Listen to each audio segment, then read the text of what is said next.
in a medium and in free space, both in medium and in free space.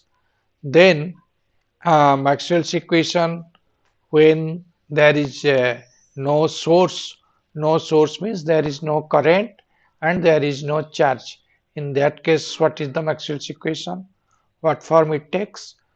Then we will discuss about continuity equations, and finally I will discuss about the form of the solution of Maxwell's equation. So if you want to solve the Maxwell's equation, then what will the nature of the solution of the Maxwell's equation? So that we will discuss at the end.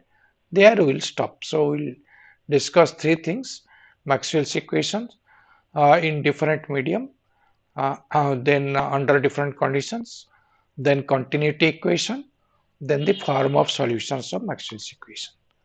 So let us start with Maxwell's equation. The most common one and that you know is the Gauss law. In the Maxwell's equation we know today the Maxwell's equation that we see, it has four equations, two constitutive relations. So let us consider the first four equations. These four equations can be either in the differential form or in integral form. We will consider the differential form because that is the most common form.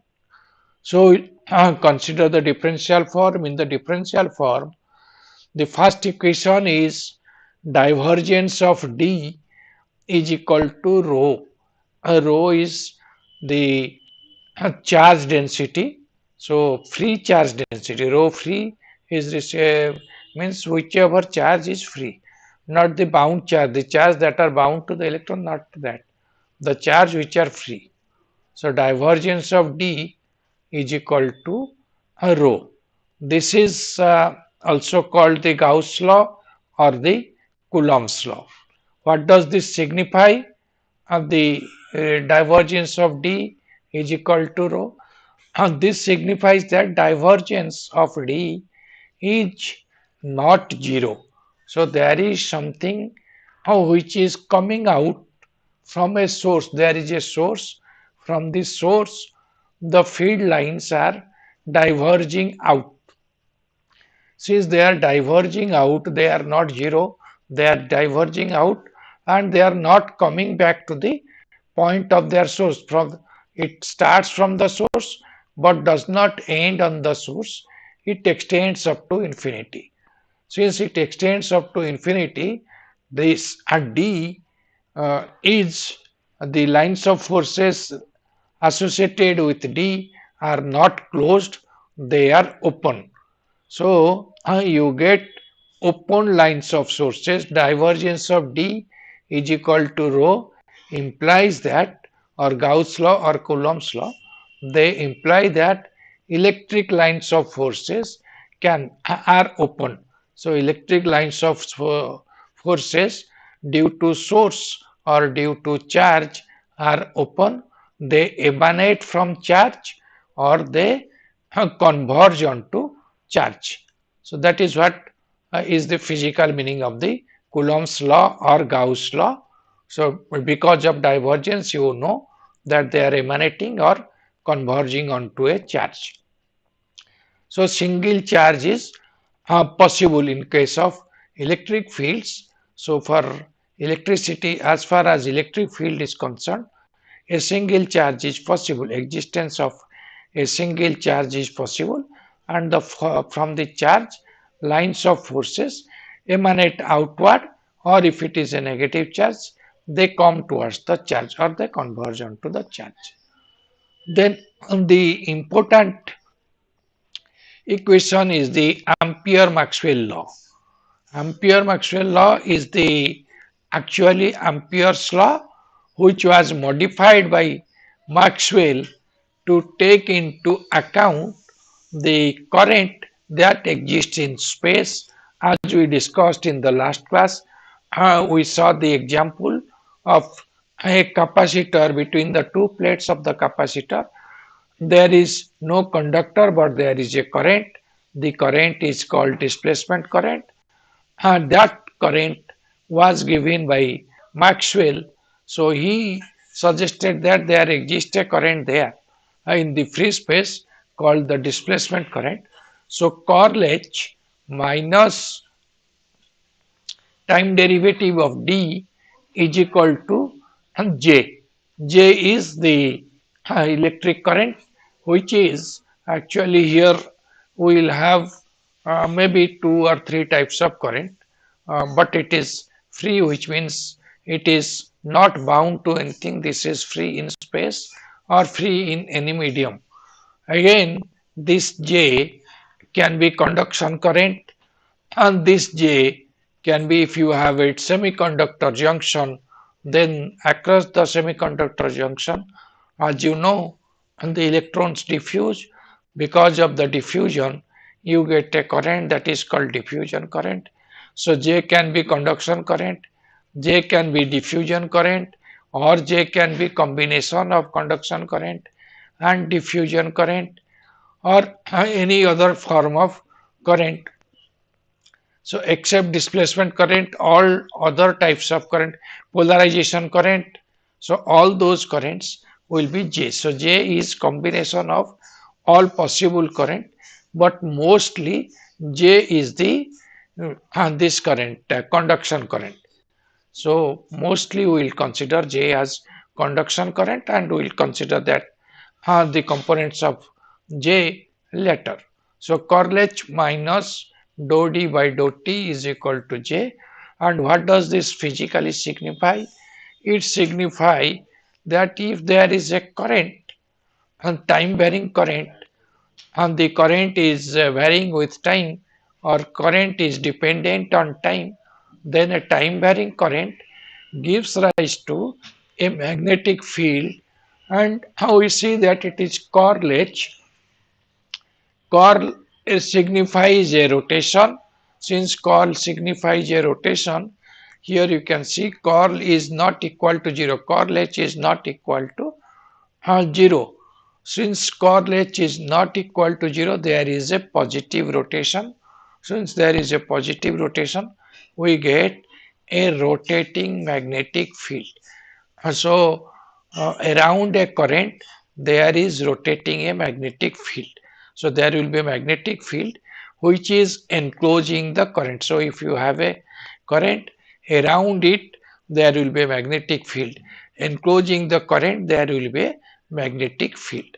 That is what is Ampere Maxwell's law. Physically, it means that if there is a current, enclosing the current, there will be a magnetic field, provided the current is time varying. It is varying with time, or it is time dependent. Then comes the Faraday's law. The Faraday's law says that curl of E plus time derivative of B is equal to 0, which means again here how we see that if there is a time varying magnetic field, that gives rise to a electric field, and the electric field is around the time varying magnetic field. So curl of E is equal to minus dou B by dou T. What we are doing here is I am writing everything on all the fields are on one side, on the left side source, which is rho or J, and those are on the right hand side. So curl of E plus time derivative of B is equal to 0. It again says that if there is a time varying magnetic field, that gives rise to an electric field. So a magnet can induce an electric field. So induction from the moving magnet always induces an electric field. So that is what is Faraday's law of induction, that you know. Then the Gauss law for the magnetic field, or Coulomb's law for the magnetic field, which implies that there is no magnetic monopole. This is divergence of B is equal to 0. It says that, and there is divergence of B is equal to 0 means there is no divergence from B. So nothing is coming out. If you consider the magnetic field, the field lines are, and the number of field lines that are coming out is equal to the number of field lines that are coming in. So therefore the field line that goes out is coming back again, coming, so it goes out and comes in, goes out and comes in, which means it is rotating. So these are closed lines of forces. So B, always magnetic fields, they give always closed lines of forces. Since they are closed lines of forces, there will be no free source, or there will be no free charge. Here in this case you do not have charge, here you have pole, so there will be no free pole. So magnetic monopole does not exist. There will be at least two poles, so it will start from one pole, end on other pole. Always two poles will be there, at least two poles will be there. Also magnetic monopoles does not exist. Magnetic fields are lines of forces, are closed lines of forces. So these are the four laws, and they express this thing. The meaning of these four laws are this. Now let us consider the Maxwell's equation in microscopic form, or when they are in vacuum. So if you consider vacuum, then divergence of D again, and the Coulomb's law is divergence of D is equal to rho, but in vacuum you know D is equal to epsilon 0 E. Epsilon 0 is the permittivity of free space or permittivity of vacuum. So D is equal to epsilon 0 E. Epsilon 0 is a constant, and divergence, in the divergence, del operator is a spatial operator, it operates on space. So it is a spatial operator, which means it is a derivative with respect to space. Epsilon 0 is constant, so divergence of D, that you can write as divergence of epsilon 0 E. Divergence or del operator will not operate on epsilon 0, as it is constant, you take that outside. So it will be epsilon 0 divergence of E is equal to rho. Divide both the sides by epsilon 0. So divergence of E is equal to rho by epsilon 0. So in vacuum or microscopic form of Maxwell's equation gives us divergence of E is equal to rho by epsilon 0. That is the Coulomb's law or Gauss law. And then comes the Ampere Maxwell law. In the Ampere Maxwell law, we had curl of we had curl of H minus dou D by dou T is equal to J. That was the Maxwell's Ampere law that we saw. Now on both the sides multiply mu 0. If you multiply mu 0 on both the sides, right hand side will be mu 0 J. On the left hand side, the first term will be curl of H into mu 0. So that will be curl of mu 0 H. Mu 0 H, mu 0 is the permeability of free space. Mu 0 H is equal to B. Therefore, you can write curl of B. So the first term is curl of B. Then the second term is minus remains as it is. Dou D by dou T. Now dou D by dou T, that into mu 0. So you are multiplying mu 0 there. So mu 0 and into time derivative of D. D is equal to epsilon 0 E. Epsilon 0 is independent upon time. Therefore, time derivative of E into epsilon 0 into mu 0. So you can write that as epsilon 0 into mu 0 into time derivative of T, time derivative of E. Now epsilon 0 into mu 0 is equal to 1 upon c square, where c is the speed of light in vacuum or speed of light in free space. That I'll show you later. So that is 1 upon c square is mu 0 epsilon 0. So for that I am writing this.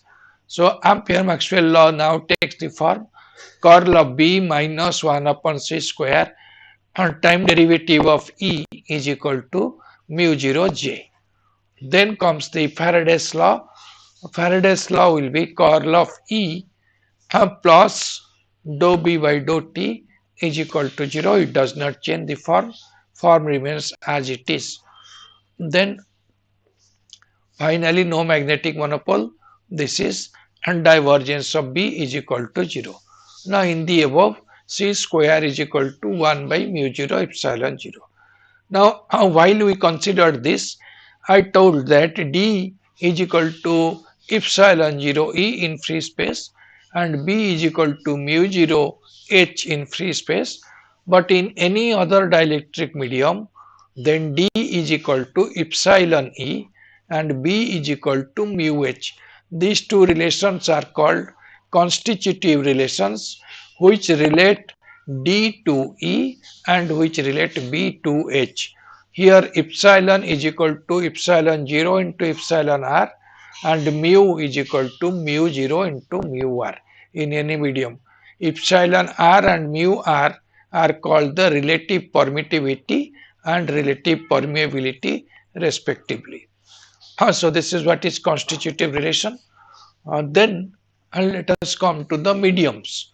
The whatever is the dielectric constant will be same as you move along the y-axis and as you move along the z-axis.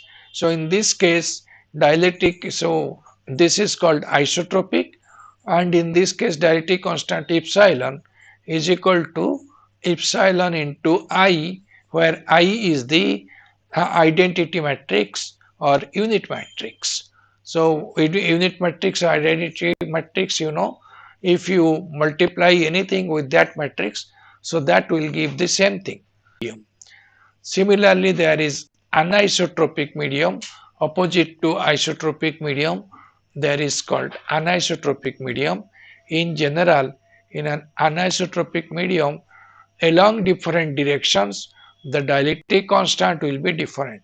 So along the three principal axes, along the x-axis dielectric constant is epsilon xx, along the y-axis dielectric constant is epsilon yy, along the z-axis dielectric constant is epsilon zg, and along any other axis, along any other direction, the dielectric constant will change.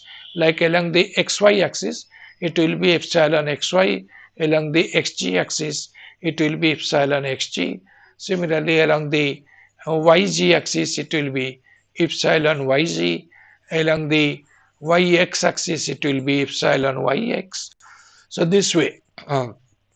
So epsilon or the dielectric constant will be in a matrix form depending on the direction. So epsilon will be a 3 cross 3 matrix here, because we have three principal directions. So it will be a 3 cross 3 matrix. Epsilon xx, epsilon xy, epsilon xz is the first row. These are with respect to the x-axis. So x-axis along the x direction, so principal axis, that is epsilon xx.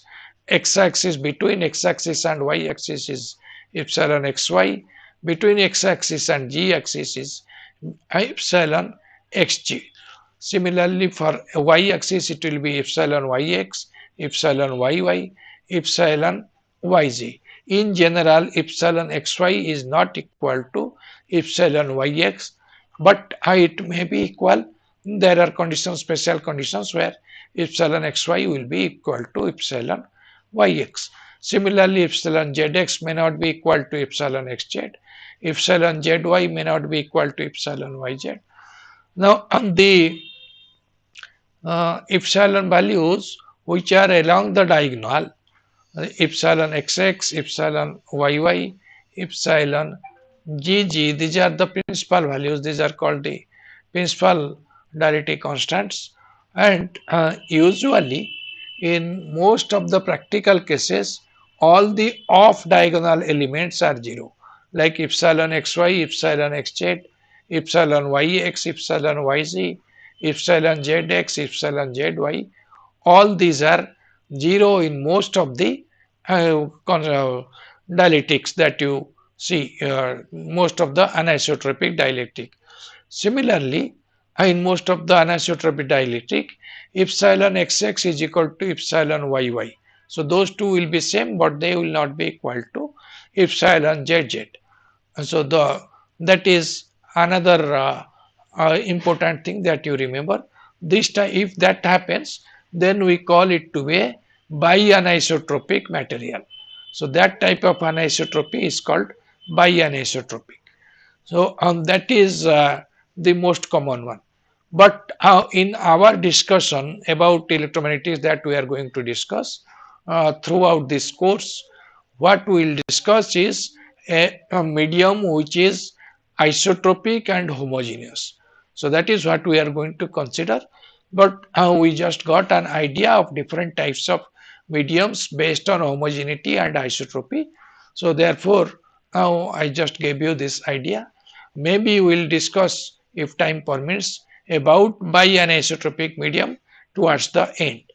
Otherwise, we will discuss these two. So now we will take a break here and we will come back in maybe 2-3 minutes. You ponder on or try to understand what we have discussed up to now. Try to remember that. Relax a little bit. We will come back.